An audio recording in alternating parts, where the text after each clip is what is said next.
Errol Spence talked about how people in the U.S. don't root for their own fighters. For example, when Wilder fought Fury, he said they were booing Wilder and cheering for Fury. Even though Fury, the fight prior to that, he sold 3,000 tickets. But when he fought Wilder, everybody is a fan now. All these Deontay Wilder fans were, Deontay Wilder haters. The people in the crowd weren't really Tyson Fury fans. They were pretty much Deontay Wilder haters. So Errol Spence said, why is it people in the U.S. boo their own fighters, their own countrymen?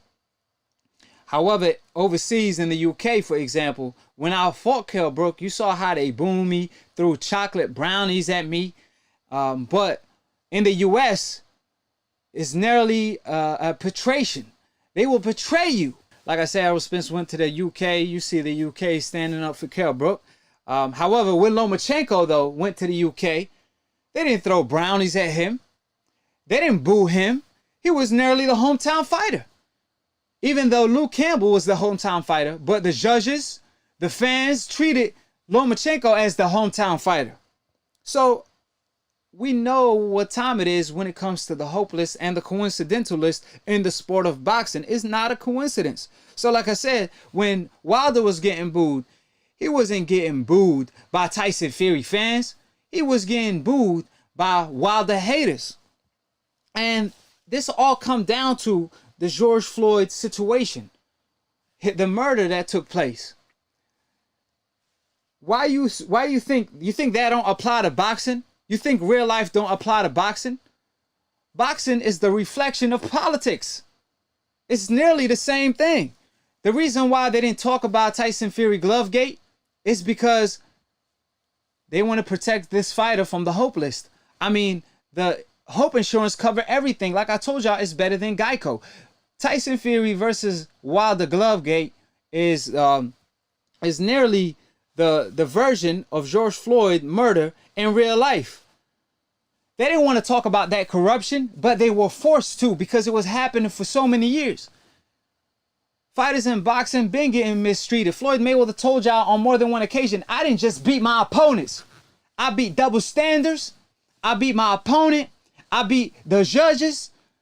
For example, when he fought Canelo, one referee had it a draw. Another referee had it close. When Floyd Mayweather nearly beat Canelo Alvarez every single minute of every single round. Why you think that is?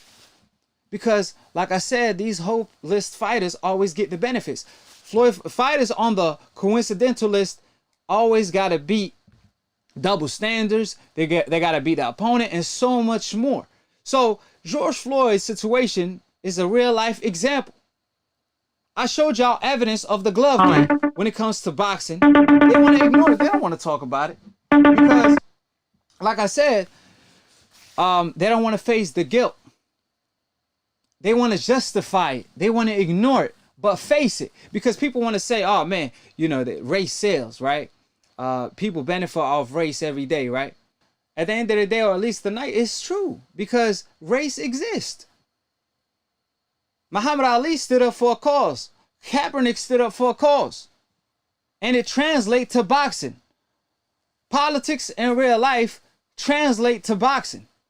And Akhi, I always talk about the politics of boxing. You already know I'm going to lay out the truth and expose the double standards in the sport of boxing. Split Decision episode 39 is over with. Subscribe below if you're trying to get smarter by the minute. If you're trying to get dumber by the second, don't listen to these decaps, aka dumb casual ass fans / old media that don't know ish about boxing. Like I said, all these decaps wizards, and all these emotional fans, what matters is what counts, and what Akhi says is the truth. So that's what counts and matters at the end of the day, or at least the night. So when the truth is spoken, the other side is nothing but a lie. Split decision. There's two sides to every story.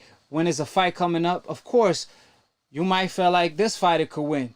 I might feel like another fighter gonna win, right? Everybody entitled to their own opinion. But when the facts are laid out on a certain matter, like a fighter cheated, for example, such as Jimenez, and the WBC don't want to suspend her, that's an issue. Because this is no longer opinion versus opinion. This is facts versus opinion. Facts trump any opinion. So like I said, come correct when you see Akhi, because Akhi will fact check you.